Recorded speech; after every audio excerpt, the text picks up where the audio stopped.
អ្នកខ្លះគេថា success ដោយសារយើងមានទ្រព្យសម្បត្តិដោយសារយើងមានផ្ទះមានដីមានអីតែសម្រាប់ខ្ញុំយមន័យរបស់ success ហ្នឹងគឺផ្ដោតទៅលើ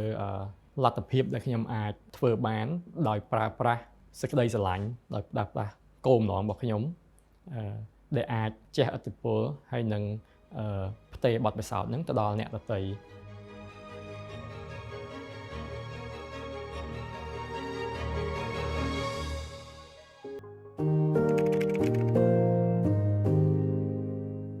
ពេលនៅរៀនវាគ្រាន់តែជាគ្រឹះដើម្បីបង្ហាញផ្លូវយើងប៉ុន្តែដល់ពេលយើងមកធ្វើការជាក់ស្ដែងហ្មងបានយើងដឹងថាសប្បកម្មគឺជាអ្វីពិតប្រាកដក្នុងគំនិតរបស់ពួកយើងសប្បកម្មគឺអត់មានព្រំដែនទេសប្បកម្មអត់មានសំដៅទៅលើម៉ូដឬមួយក៏ចំនួនឬមួយក៏អីទេសម្រាប់ពេលនេះសប្បកម្មចំពោះខ្ញុំគឺអាស្រ័យទៅលើខ្លួនខ្ញុំផ្ទាល់ហើយនឹងក្រុមការងាររបស់ខ្ញុំប៉ុន្តែអ្វីដែលសំខាន់គឺសប្បកម្មចំពោះខ្ញុំគឺផ្ដោតទៅលើ time space and light មានន័យថាពេលវេលាយើងស្ថិតនៅក្នុងពេលវេលាអីអ្វីដែលយើងកំពុងតែបង្កើតនឹងវាបម្រើផលប្រយោជន៍ទៅដល់ពេលវេលានឹងអត់បច្ចុប្បន្នកាលឬមួយក៏វានៅមានសារៈសំខាន់នៅថ្ងៃអនាគតអត់ space ដើរតួនាទីសំខាន់ជាងរូបរាងអគារទៀតពីព្រោះ space គឺជាលំហគឺជាឱកាសគឺជាបរិវេណបរិស្ថានមួយដែលយើងបង្កើតនៅជុំវិញអគាររបស់យើងឬមួយក៏នៅក្នុងអគាររបស់យើងតើ space ហ្នឹងវាដើរតួនាទីសំខាន់អត់សម្រាប់បង្កើនការប្រើប្រាស់របស់មនុស្សនៅក្នុងហ្នឹងឬមួយក៏ឲ្យគាត់បំរើផលប្រយោជន៍របស់គាត់បានល្អប៉ុណ្ណា light សំខាន់ដោយសារមនុស្សហើយធម្មជាតិយើងដឹងហើយថាពន្លឺថ្ងៃដែលជាពន្លឺធម្មជាតិហ្នឹងក៏ដើរតួនាទីសំខាន់ក្នុងការ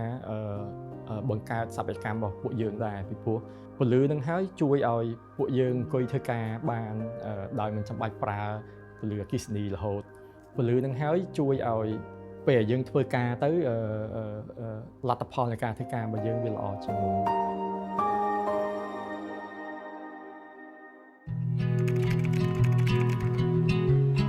ពីមុនបើយើងនិយាយថាចាប់ដើមក៏មុននឹងដំបូងហ្មងក៏ពិតមានគ្នា3នាក់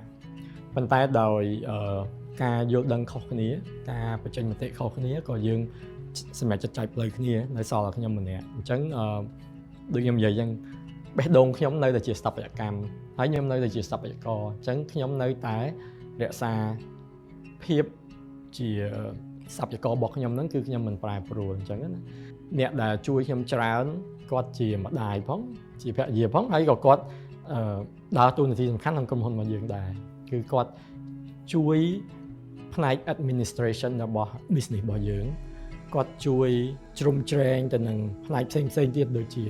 ធនធានមនុស្សហើយនិង finance ជាដើមខ្ញុំអាចទៅមើលទាំងអស់បានអញ្ចឹងខ្ញុំត្រូវការ delegate ការងារហ្នឹងទៅគាត់ជាអ្នកជួយប៉ុន្តែដើម្បីឲ្យក្រុមហ៊ុននឹងជោគជ័យបានមិនមែនមានតែខ្ញុំហើយគាត់ទេនៅមានក្រុមការងារជាច្រើនទៀតនៅពីក្រោយខ្នង